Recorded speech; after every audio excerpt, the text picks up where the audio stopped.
Welcome to Calvary Cemetery. This is actually the first stone we're going to be doing here for our video series for historic headstones in Norfolk.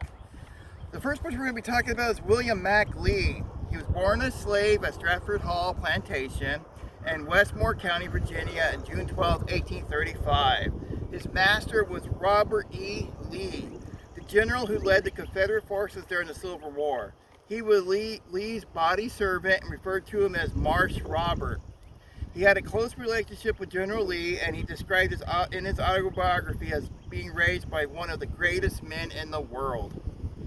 When war erupted between the states, he accompanied his master on campaign as his cook and body servant. He served throughout the war from the onset in 1861 to Confederate surrender at Appomattox in April of 1865. He prepared meals for Lee and his generals at various headquarters and at dozens of battle sites. On June 12, 1863, he sustained shrapnel wounds to his head and hip. This injury caused him to walk with a limp for the rest of his life.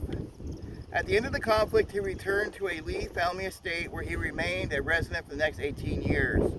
2 years prior to the war, he began a career as an unofficial preacher amongst his fellow slaves.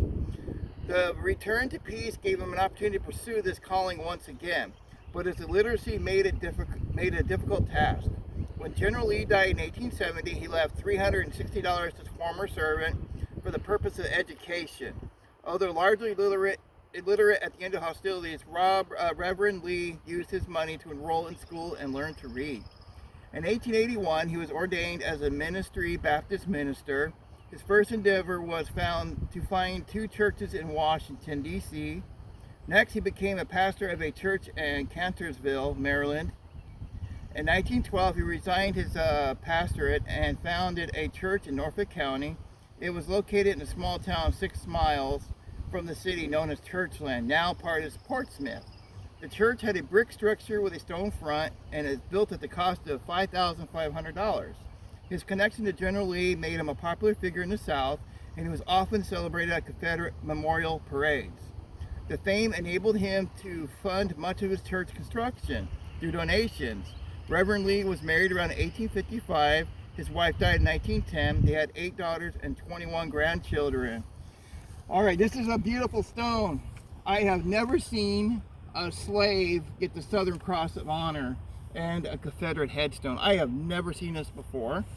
Here's the Iron Cross of the Confederacy. It's on his headstone, and they actually have it on his burial. It even says on here, cook and body servant to General Robert Lee, CSA. This monument was gratefully provided and placed by the Norfolk County Grays, Camp 1549, Sons of the Confederate Veterans. And if you come to the back of his stone, pretty much has his whole history of his whole life. All right, guys, take care, and we'll see you at our next video. Have a great day.